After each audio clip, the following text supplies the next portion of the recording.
الحمد لله نحمده ونستعينه ونستغفره ونعوذ بالله من شرور أنفسنا ومن سيئات أعمالنا. من يهد الله فهو المهتد ومن يضلل فلا هادي له، وأشهد أن لا إله إلا الله وحده لا شريك له، وأشهد أن محمدا عبده ورسوله. يا أيها الذين آمنوا اتقوا الله حق تقاته ولا تموتن إلا وأنتم مسلمون. يا أيها الناس اتقوا ربكم الذي خلقكم من نفس واحدة وخلق منها زوجها وبث منهما رجالا كثيرا ونساء، واتقوا الله الذي تساءلون به والأرحام إن الله كان عليكم رقيبا.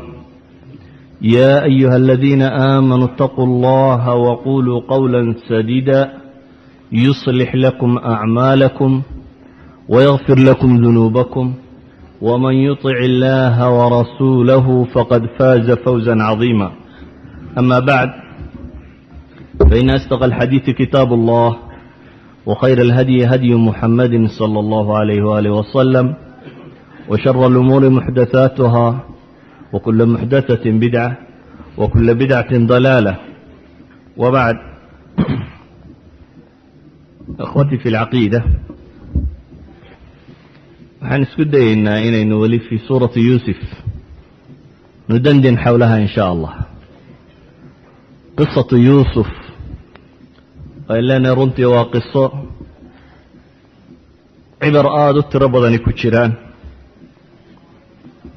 walidalik baa imaamu ibn alqayim raxmat ullaahi calayh waxa uu tilmaamaya cibarka iyo fawaa'idda ku jirtaa buu leeyahay sheekhu maa yaziidu cala alalfi faa'ida buu odhanaya. kun faa'iida in ka badan baa ku jirta. haddii ilaahayna wakhtii siiya buu lahaa raxmatullaahi calayh, waxaan isku dayayaa inuu musanaf gaara u qoro ama kitaab gaara, laakiin maynan arag wax kitaab oo masalada ku saabsan u qoray. ayan kaanat suuraddani waa suurad runtii aada u cajo badan leh, cibaro aada u tiro badan inay ku jiraan. idan darsuna haalis baynu caawa ka odhan doonnaa haddii alla yidhaahdo subxaana wa tacaala, oo ku saabsan yuusufa wa sijni, ama nebiyullaahi yuusuf salawaatu ullaahi wasalaamu calayh iyo xabsigii. qur'aanka oo dhan markaynu eegno kelimadda sajana iyo mushtaqaadkeeda iyo waxa laga googooyo o dhan waxa ka soo baxa waxay ku soo aroortay 10 goor qur'aanka. 9 ka mida suuratu yuusuf bay ku soo aroortay. hal mar bay suuratu shucaraa laa jacalannaka min almasjuuniin markuu goodinayey fircawn ayay kaga soo aroortay. 9 kaleba waxay ku soo aroortay fii suurati yuusuf. idan qisada yuusuf ee sijniga ku saabsan ama xabsiga ku saabsani waa qiso runtii suuradda tani ay kelin la tahay ama si gaar ay uga warramayso. waxaynu isweydiin karnaa oo u baahan inaynu in yar isdul taagno, nebiyullaahi yuusuf maxay tahay sababta loo xidhay? hal kaana mujrima, dembiile ma aha markii la xidhayay? maxay ahayd tuhmada lagu soo oogay? ma sugantay tuhmadaasi mise may sugmin? ugu horeyn waxaynu garan karnaa in ilaahay subxaana wa tacaala qur-aanka ku tilmaamayo tuhmada yuusuf lagu soo eedeeyey inay ahayd been abuur ay islaani been abuuratay oo ay samaysatay imra'atu alcasiis.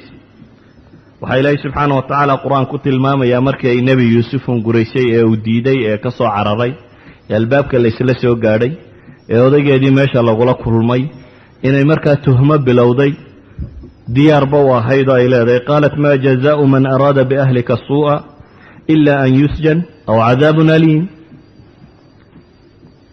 ma ayuu xal kaleba leeyahay bay leedahay, ama maxaa ciqaab uu yeelanayaa qofka reerkaagii xumo la doonay in la xidho iyo in cadaab kulul la mariyo mooyaane.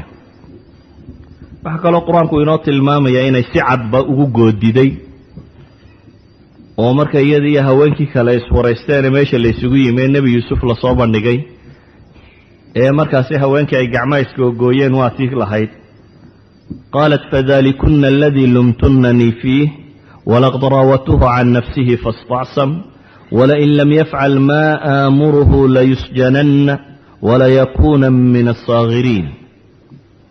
waxay ku goodiinayso ay lahayd waxa aan leeyahay haddii aanu aqbalin waa la xidhi doonaa oo nebi yuusuf maxbuus buu noqon doonaa waxaanu ka mid noqon doonaa kuwa la liide ee la xaqiro ee xabsiga lagu tuura aan sharaf iyo waxba toona loo dhowrin idan tuhmada nebi yuusuf salawaatu ullaahi wasalaamu calayhi lagu soo eedeeyey waa tuhmo beena qur-aanku wuxuu kaloo ugu horrayn inoo sugayaa tuhmadaas inaan waxba ka jirin walidaalika baa culimmadu waxay yidhaahdaan cid kasta oo qisadaa xidhiidh la lahayd markhaatay furtay ah inaanu yuusuf wax dembiye gelin cid kasta oo qisadan xidhiidh la lahayd